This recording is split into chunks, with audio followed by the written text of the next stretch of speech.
Well, folks, Toronto City Hall has done it again.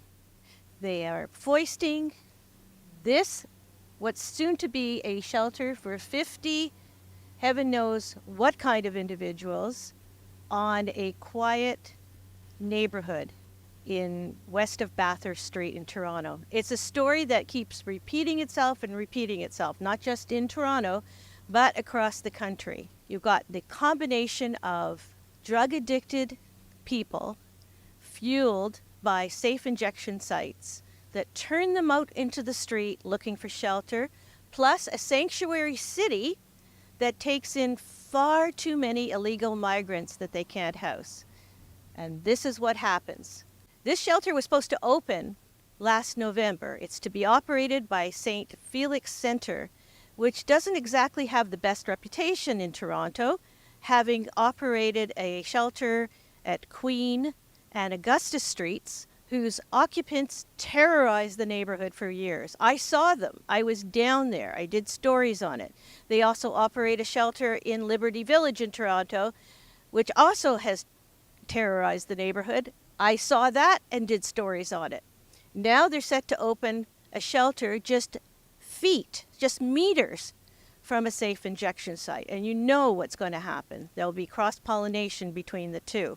The residents in the neighborhood were just caught totally by surprise, and they are angry, upset, worried about what's going to happen to what has been a relatively safe neighborhood until the safe injection site came in. Well, I'm perfectly stunned. So last summer, we were meeting with Angela Robinson, the director of the safe injection site, about our concerns about how things were getting really bad.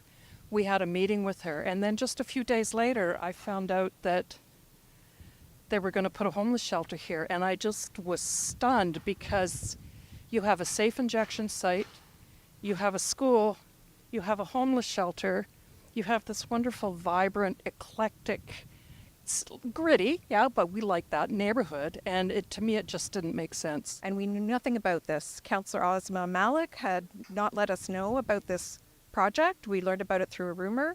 We've been trying to get answers from the City of Toronto, and they won't talk to us. This shelter is going to cost upwards of $880,000 per user for 10 years. 4.4 million. Obscene numbers, absolutely obscene numbers. It is a lot of money, and money that could have been spent on supportive housing perhaps, but it's where it's located. So there is no outdoor space at all. It's surrounded by laneways and asphalt. There's nowhere for anyone to go during the day. People are homeless, so there's nowhere for anyone to go. There's no programming in the building that we're aware of. It's an unbelievably surreal, ridiculous situation. We all just walk around going, anybody who comes into the neighborhood looks at the building and they go, "You're putting a shelter there? Whose idea was that?" That's what they say to us. Lois Dilbert lives right near the safe injection site and has seen personally the fallout, the chaos, the mayhem of that safe injection site. One can only wonder what's going to happen when this shelter opens. I sit in my backyard, people either having psychotic break or high come down the laneway, aggressive behavior, defecation in the laneway, paraphernalia. It's horrible, daily. Emile planted a beautiful garden on Adelaide Street. He fears the garden will not last once the shelter opens.